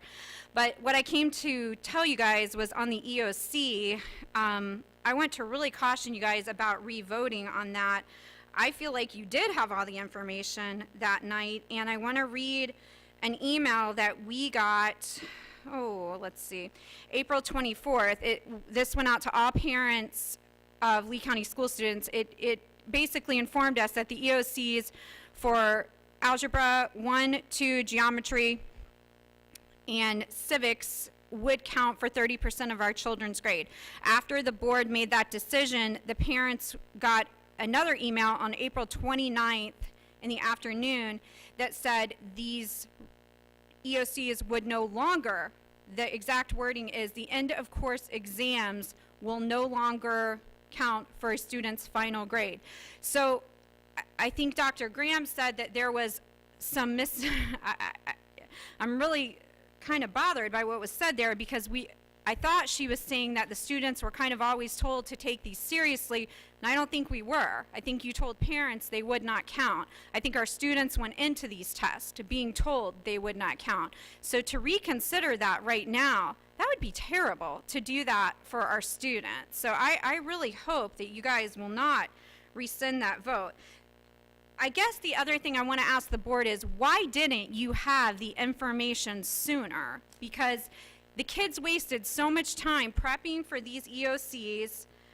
I think some of the information that was set up here today is not correct as well. And we really got to look into how our information is put out, making sure we have the correct information. It's not very hard to get. I've called the DOE myself multiple times and spoke with very high up people. The information is there. We just have to get it. But I am with Mr. Teuber that I think looking into a lawsuit may be the best way to go here, because this has been... Thank you. Start. Ms. Brenner. Good afternoon. It's good to see all of you again. I too am addressing, what? Oh, I'm sorry, Tess Brennan. I have a daughter at San Carlos Park Elementary, and I'm addressing item B2, which is House Bill 7069, which I'm sure you are all aware of before I got up here. The students have taken these tests with the assumption that there is no 30%, and I understand that they were instructed to do their best, and that does account for something, but I'll get back to that. If you revoke your vote, I think as a board, it kind of damages your credibility as a board. We're going to vote to do this because we feel it's the right thing to do for children. Oh, wait, we're going to rescind that. We're going to vote to do this because it's the right thing to do for children. 12 hours later, the DOE finally gives us information that we've been waiting for a month. Oh, we're going to rescind that. It kind of doesn't give the public the feeling that you're for their kids all the time, or that you're kind of flip-flopping. Dr. Graham, you told us at a DAC meeting at the beginning of the year that because you are appointed and not elected, that you answer to our board and not the state. And I might have misunderstood that, but that's what stuck in my mind from that issue. There's been confusion to the principals as to whether these EOCs count or not. I was confused as well because when they said all of these tests have to be validated, they didn't say just the math tests. They said all the tests. The students, even if only just a few, knew that the board voted to eliminate the 30%, and they would not be used, and you are the governing board for those students. Going back to the year 2002, spring, when I was in the classroom and we offered the FCAT science for the first time, either the day of or the day before, the papers announced that the tests would not count for anything for those students. The day before, not week before, those kids came in and Christmas treed that. They were done in 5 minutes. Even if these kids did try on that test, it was not the same effort they would have had they believed it was 30% of their grade. And it is not fair for us to say, sure, you graduate. Oh, sorry, we changed our mind. And that's kind of what it's looking like as we're talking about rescinding votes and going back on that. I think that's it. So, thank you.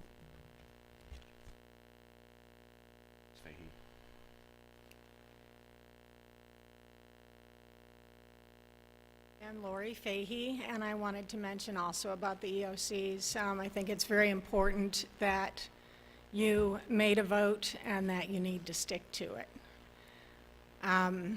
There was talk on the television news, I don't have to say what channel, that the board might rescind their vote.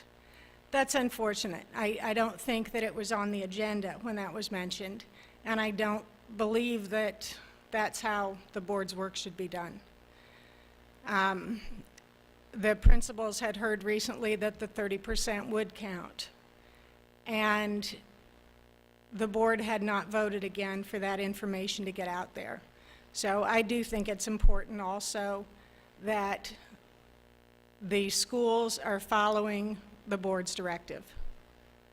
And I thank you for your time.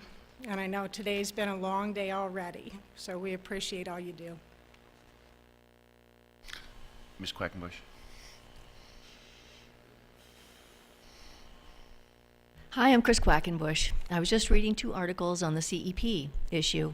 And there were a couple of school districts that have opted out of the public lunch program, the federal lunch program altogether. And it's not that they were very wealthy and just didn't want the money. It was because the kids don't want the food. The guidelines, the federal guidelines are causing all this food to go in the trash. So they were opting out of it, thinking they would actually have higher revenues because more students would then buy their lunches. And I am also concerned on the list of positives that were presented that it said that they would no longer be able to bring in their home lunches. And so I wanted to make sure that that item was allowed, that people could still bring in their own lunches, because there'll be a lot of that if you're following the federal lunch program guidelines. Back to the first issue, I'll try and take them in order. Mission, the policy 1.04, line 7, that we covered initially, talked about conforming to the mission statement. And the mission statement is to ensure that the students achieve his or her highest potential, whereas policy 1.04 states that it's more college and career readiness. And I think we have to be very clear on the purpose of education, because that's the crux of the whole matter. Are these people, individual people that we're teaching, given God-given rights, God-given talents, that we can unleash their potential through our school activities, or are we simply running them through the college and career mill, where they're going to be interchangeable corporate parts that are in the future? So I would like you to change the wording on 1.04 to substitute the wording that is in our present mission statement. Then also, I heard about Cypress Middle School, which is now 100% free lunch, and they are being given free Google Chrome books to take home instead of physical books. They're on computerized books for their studies. I never saw any budget come through. I don't know where that money came from. That's a huge pot of money. I'd like to know who supplied it, how many there are, and exactly how these children are all expected to have internet at home. Because if they're all on free and reduced lunch, then perhaps they don't have internet at home either. And how are we going to manage that? We need to be looking more at the unintended consequences of our drive to computerize everything. And we also have to look at the child studies that are available, talking about whether computers are good or bad as far as instructional aids. They can be good in a small dose, but only as an instructional aid, not as something that we rely upon for 100% of that student's activities. So let's look more carefully at the scientific and empirical evidence with regard to that before we willy-nilly go and Thank you, Ms. Quackenbush. Your time is up. Okay, I believe that is all. We now move to board member comments. I'll start with you, Ms. Fisher. Okay, thank you very much. I'm going to be very brief. As we're winding down the school year, and it's been a year that was like a ride on a bumpy road. So I want to thank our students and their parents, our teachers and staff and administration for hanging in there, and I hope that over the summer you'll get rest, stay safe, be active, and stay hydrated. I also want to congratulate Captain Mike Miller, who's now in charge of our youth services, and he'll be replacing now Major Eric Smith, who's gone to Major Crimes, and I want to thank them both for their service to us. I look forward to working with my colleagues as we prepare for the next school year. Thank you. Thank you, Ms. Fisher. Ms. Dozier. Thank you. I had the opportunity to attend the Cool Science for Kids, and that really is put on by the Kiwanis, and that is an example of a partnership where they basically fund the science fair, and they do a phenomenal job, and they just started, this was their second annual dinner, where they raise funds to actually be able to support that effort. And I'm just so glad that all of you were there for that event, and it really was a worthwhile cause. Board members, I also had the opportunity to meet with Dr. Graham, David, and Lee Swift from FSBIT, and I just want to tell you that in the future there may be some ideas coming to the table about us in regard to looking at insurance options with FSBIT. I like to say that since I've been on the board, I've kind of been the guru for insurance and always kind of dogging it. And so Lee Swift is serving on the FSBIT board now and contacted me and said, you know, can we come down there? And in fact, Wayne Blanton was supposed to come as well, but he was not able to come. But I just want to tell you that that's a possibility that will be, that staff may be bringing something forward. And there's a workshop that they invited any of us to attend so that you could learn stuff, and I'll get you those dates at a later time. As far as, let's see, I went to a legislative luncheon wrap-up last week where it was kind of tongue-in-cheek. They assured us that there was going to be a budget, and the budget would come out in June, and that they were not going to leave the Capitol without having a budget, because someone said, won't that mean as of July 1st, if you don't have a budget, that the government shuts down? And they said, oh, we assure you there will be a budget. So anyway, I wish our legislators all the best, because I think they've got a big task in front of them. Also, I want to wish best wishes to all of our graduates, and I want to say a little prayer for all of them, because graduation weekend is this weekend, and sometimes our students get out there and the roads are full, and I want to just make sure that we all keep those kids' safety in mind as we're out on the roads. Let's see, and I want to tag along to Miss Fisher when she said that about keeping safe for the summer and the students. I want to say that they need to use sunscreen, hats, and glasses as well. So anyway, that's all I have. Thank you. Ms. Morgan? I'd like to compliment Layla Mufti and her office student assignment.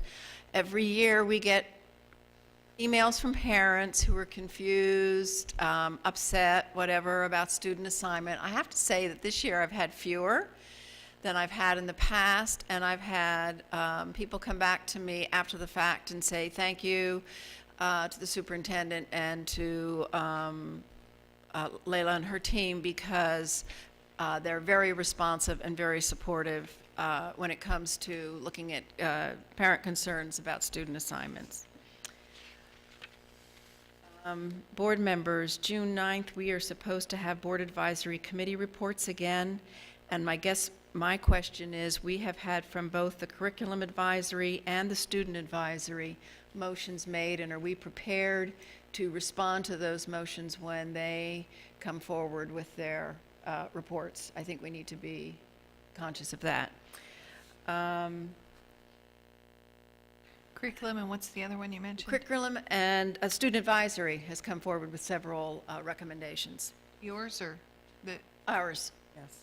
The student advisory to the school The board. report that was given, okay. Yes. I know what you're talking about.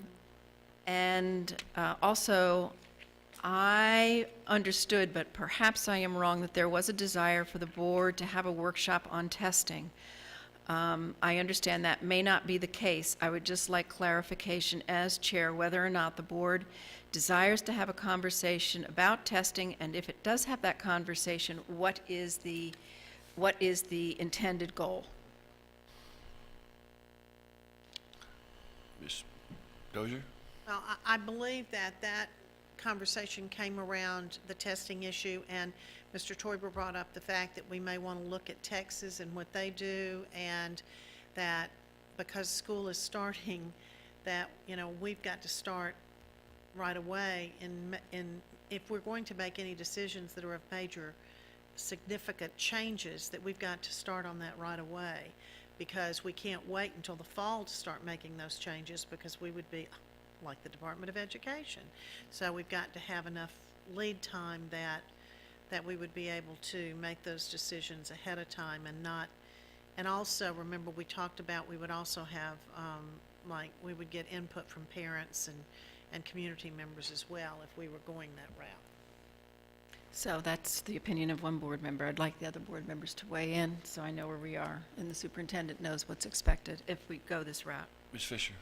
Okay, well, I think that the goal really is to reduce the amount of testing done and to be sure what the intended use of those instruments is. So I think we need to have the conversation sooner than later, just to identify exactly what our goals are with that, and to get input from staff in a timely fashion. And then there's the information that we might get from Department of Education after Mr. Toiber's meeting. So I think that taking all that information and digesting it, discussing it, and then coming up with a clear plan is what we need to do sooner than later. Ms. LaRiviere? The whole testing as a whole, we need more than a one-day workshop to adequately address it.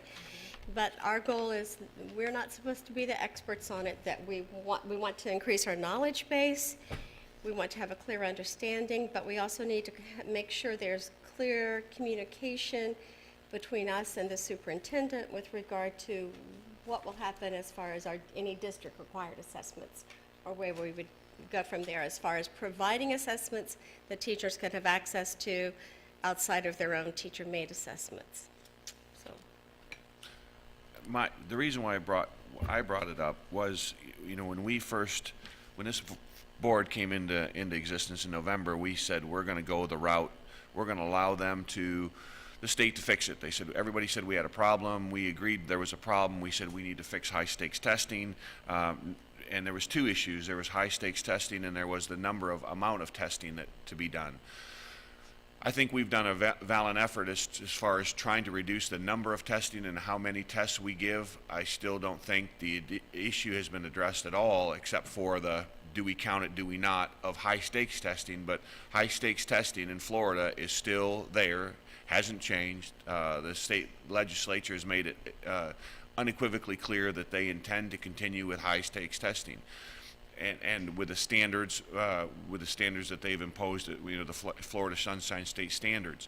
The question that I brought out was, do we continue along that path, or do we say, is there an alternative? Can we as a board or as a district do something else, whether we be a charter district, a pilot district, or so on? Those are the issues that I wanted to bring forward. Is that even possible?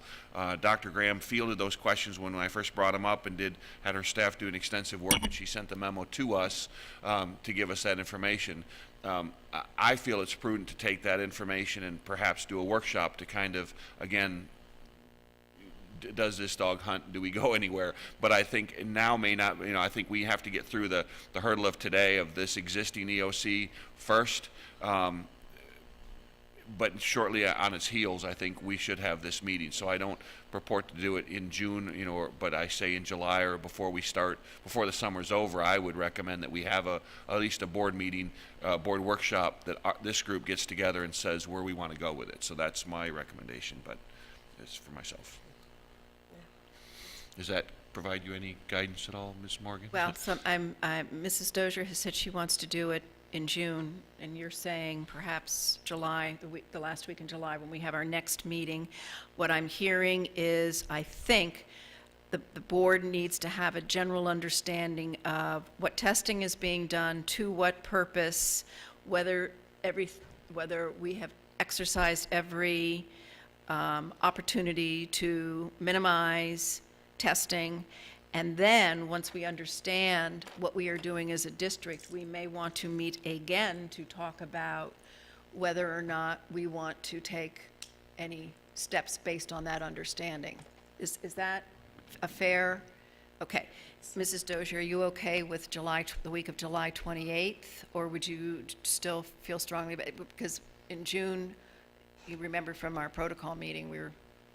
And I would certainly agree with that, but I would remind everybody that it's not going to be, depending on which route we go, it's going to depend on that with the amount of time that it will take us to achieve what we want to do. So we all need to be prepared to come and really spend a lot of time on this. I mean, this is not going to be something that we're going to accomplish in a day. I mean, 4 hours this morning, we only took 3 topics, and we didn't even complete all of those. So that's where I am. And I know I'm using up my time. Curriculum, I met with Curriculum Advisory, and they made 2 motions. The first motion was to caution the board not to make decisions about curriculum, not to respond to recommendations for curriculum in board meetings. Let me back up. They do not want the board to initiate motions and act on motions regarding curriculum in the same meeting. Am I correct on that? I'm looking at the vice chair. Yeah, and then the second one, okay, and the second one was to suggest, or was to recommend to the board that actions with respect to curriculum come to the board through the DAC or curriculum advisory, that we need to refer questions about curriculum, about assessment to DAC and to the curriculum advisories and receive that input before we take action. Did I get that right, Patty? Because I wrote it down and then I forgot to bring it. Okay, but essentially that's what the conversation was about. So I think we will need to be prepared to respond to that as well, and I will I apologize, I wrote it down and forgot to bring my note with me. I will circulate it to you all and we should be in a position to respond to that recommendation as well at the next meeting. I was questioned about my no comment in the paper regarding the baseball coach situation at North Fort Myers High School. I want to clarify because the paper did not do an accurate job, in my opinion, reflecting what I said. And that was to the effect that while I may very well have a comment to make, it is not, no board member can make a comment about any investigation that is underway because of concerns that we might prejudice that situation when it comes before the board. So my no comment was not to deny the situation. It was to say that this is under investigation. There may be an appropriate time in the future to respond to that, but not now. And that is it for me. Thank you. Thank you, Ms. Morgan. Ms. LaRiviere. Last week, I had the pleasure of visiting with the Head Start Policy Council again. I appreciate my monthly meetings with these young women as they are working together to help make decisions for each of the Head Starts that they represent. The skills that these young women are learning through going through the Policy Council are skills that are teaching them to be more responsible citizens, to be more aware of what's going on in the news and paying attention to things. It's just, it's great to see these young women blossom. Let's see, I also, along with Ms. Morgan and Ms. Dozier, was at the meeting with the after-session luncheon and spoke with Elizabeth Benaquisto, and we said, yes, we will get together later. I'm going to hold Mr. Representative Caldwell to a comment that he made at our last board meeting when he said, you know, we really need to get the delegation and the board together to have some conversations. I would love that. I'm going to hold him to that piece. I really believe that would be beneficial for all of us. I was thrilled last week, along with Ms. Fisher, to attend the Do the Right Thing Awards ceremony. We had students who received the Do the Right Thing for tasks as simple as going and sitting by a young student who's crying and helping him work through it, to as complex as being able to prevent an 11-month-old child from choking in a situation and being able to save that nephew's life. I'm amazed at these students. I'm amazed at their families because they do their families a lot of credit. And they're students who might not be noticed any other way, might not be noticed academically or through any other talents, except just being a young man and a young woman of integrity. On Saturday, I had the pleasure, along with Dr. Adkins and Dr. Carlin and Dr. Desamore, and, oh dear, name is this is where you get yourself in trouble trying to remember. We had the pleasure of participating in the Buckingham Exceptional School graduation ceremony. And what a blessing it was. The families and just constantly said how much they appreciated all that we do for their children, how much they've appreciated the transition with Dr. Ruthie being there. These kids have amazing milestones that they have accomplished, and know they get their special diploma, you know, and they are so proud. They are so proud and they are so honored. And I was honored just to be able to be part of that. Ms. Quackenbush, I share your concerns regarding some of the pieces with the discussion regarding the community eligibility program. I wasn't sure what it meant when it said, you know, eliminate alternate meals. What does that mean? Does that mean they're not allowed to bring their home lunch? And so that would be a question that, you know, I might ask. And I also have been a big promoter, and I keep saying in my meetings with Dr. Graham, we need to make sure we're not having as much processed food given to our students, and we want to make sure that we are providing as much whole food to our students as possible, especially for our students who are at risk, because they are also the ones who are at risk of learning. And the more whole food they get, the better the options will be for them. And I appreciate you.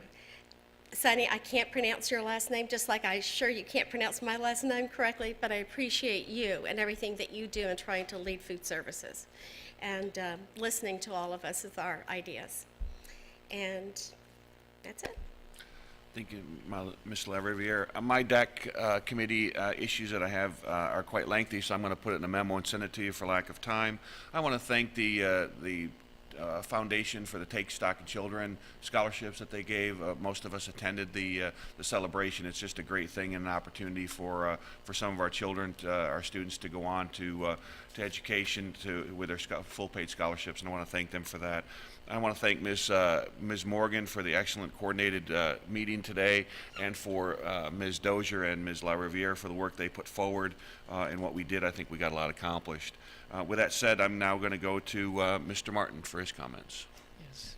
Mr. Toiber, board members do have a school law minute. If you remember the last time we spoke, we were discussing the Sunshine Law, the Florida Government and Sunshine Law, and specifically the open meetings requirement of the Sunshine Law. And today I would just want to speak to you briefly about exceptions to that requirement. There are a few meetings that the Florida law does allow school boards to conduct outside of the sunshine in closed session. One of those is collective bargaining meetings to discuss strategy. The meetings of the board, the superintendent, board attorney, and the negotiating team to discuss current or pending collective bargaining negotiations are not subject to the Sunshine Law. In addition, the work products for such meetings are exempt from public record. Now, the meetings of the respective negotiating teams, the meeting between the school district's representatives and the union or the employee group, those meetings are public. They do require notice, they're required to be open to the public. Another exception is for student expulsion hearings, which are exempt from the Sunshine Law unless the parent requests that they be open. And the final exception I want to mention to you is litigation. Florida law does allow that the board superintendent, board attorney, and the litigation attorney meet in closed session to discuss settlement negotiations and strategy related to litigation expenditures. The closed session is required to be requested at a public meeting, noticed and recorded by a court reporter, and the transcript of that meeting becomes public record at the conclusion of the litigation. Unlike in many other states that have an open meetings law requirement, in the state of Florida, discussions or recommendations to discipline employees for misconduct are not exempt from the Sunshine Law. That's all I have. Thank you. Thank you, Mr. Martin. Dr. Graham. The first thing, quality minute that's been requested, one of the things that we do, part of the Baldrige criteria is customer service and customer focus, and part of that is about allowing customers to have their say. So I just wanted to point out that we do that at board meetings, briefing meetings. There is an opportunity for public comment. We allow people to express their opinions and share their concerns. Another way that our district does this, which I think may be unique as opposed to some other districts, is your board advisories. And they have an opportunity to provide feedback, suggestions from construction to curriculum to finance in every area of the organization. And the recommendations are given great weight. So I just want to say we are working on the customer focus in those areas. I don't usually respond to things that are said or when I'm quoted or misquoted, but I do want to clarify a couple of things from today. I think probably what I said in August when the opt-out discussion occurred was that I work at the will of the board, and that continues to be true. The second thing I want to tell you is that the thing that went out to, the information that went out to parents, whenever there's a press release, it's also pushed out through ParentLink. So what parents received the day after the board meeting on April 29th was the same press release that the media received. There was no separate letter. And principals were told of the vote, and that's all they were told. And just like you, they were given the most recent memo. And the conversation has been that children should still take the exam seriously. So I just want to be clear that it wasn't a separate letter. It was the press release that went to the media that also went to the parents. The alternate lunch reference, and I think Sonny will stand up if I'm incorrect, but no alternate lunch. I think what he said was there would no longer, what's gone on when children have been unable to pay, there's been an alternate lunch, such as a cheese sandwich, and we've had discussions at this table about a cheese sandwich, and it's just in my tenure, and I'm sure before that. What no alternate lunch just means that everyone will get the same lunch, and there has nothing to do with whether or not children can bring their own lunch. We aren't about to stop them at the door. If they want to bring lunch from home, by all means, they should. I've heard a couple of one of the things. The State of Schools breakfast is Friday, and I understand there's going to be a full house and can hardly wait to have the opportunity to share the state of the schools. And if everybody could just close their eyes while that's happening, that'd be great. I also just want to, I've heard a couple of board members reference duplication of committees and effort, and you all have created a school board student advisory. And I have a superintendent student advisory at the direction of the board. And so if there is concern about having two of those, I just need to know, because we haven't formed the superintendent student advisory. I think it's been quite successful and enjoyable, and as you've seen, we've had great students at the table. If it is the board's desire that that no longer exists, because now the school board has a student advisory, I just need to know that before we create another advisory in the fall. That's come up a couple of times, so I just thought I'd ask, and you all can give me direction on that sometime between now and August. And I think that's everything for right now. Thank you, Dr. Graham. And to Ms. Dozier, and then over to Ms. Morgan. Okay, I was going to write it down for next time, but I have had a conversation with Dr. Graham around the student advisory, because initially when I brought up having a student advisory and discussed it here at the table, I think it was that it would be a student advisory for the school board and the superintendent, and that we would all participate, and that would be our way of having our thumb really close to what was going on in our middle schools and our high schools. And then all of a sudden, the superintendent took it and ran with it and organized a committee. And then I also have been trying to get a student board member at the table, and so that came out of that committee. And having that conversation, I was so glad when all of you wanted to have a student advisory board committee that, and like I told Dr. Graham, I said, you can come to that meeting as well. You're invited. In fact, I know what a vision is. My vision is the way we did it when we had the superintendent and the board member all there together in unison, working together with the students and so forth.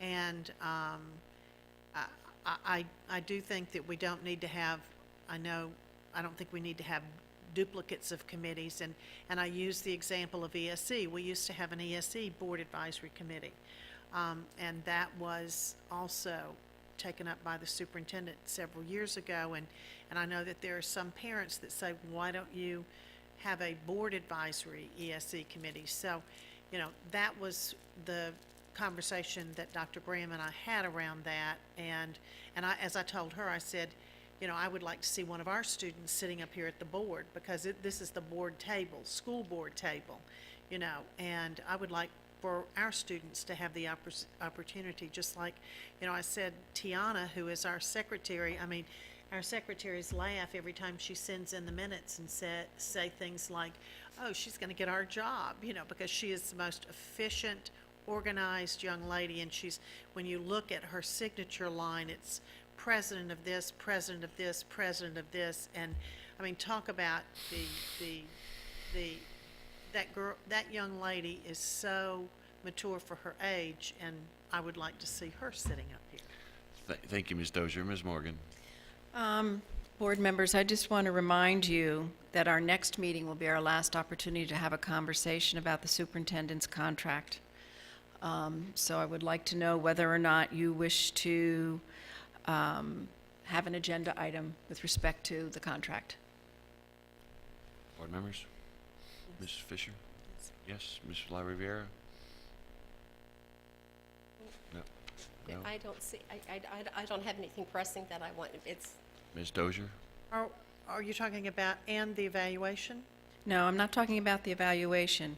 According to the terms of the superintendent's contract, and Mr. Martin sent out an email to this effect, the superintendent's contract automatically rolls over for evergreens for 2 years, effective June 16th. The next opportunity we will have to meet is June 9th.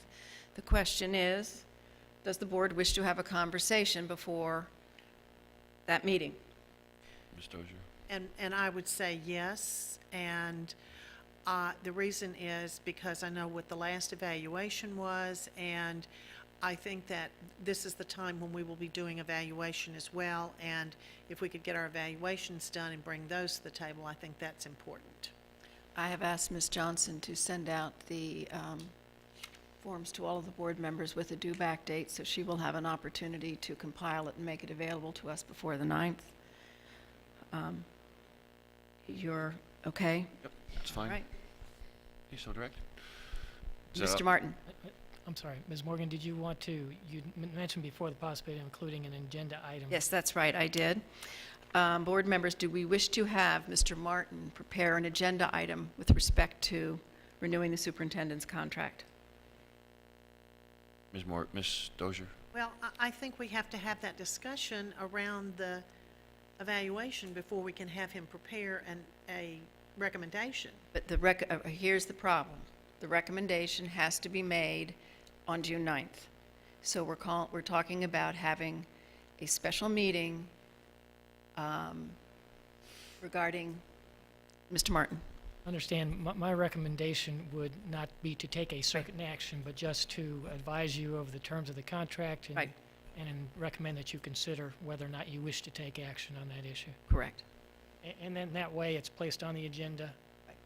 So. Properly there's noticed, full- so you can move full either way. notice and Opportunity for comment and such. Okay, sounds like a plan. Okay. Having nothing further come before this meeting for this briefing meeting, this meeting is adjourned.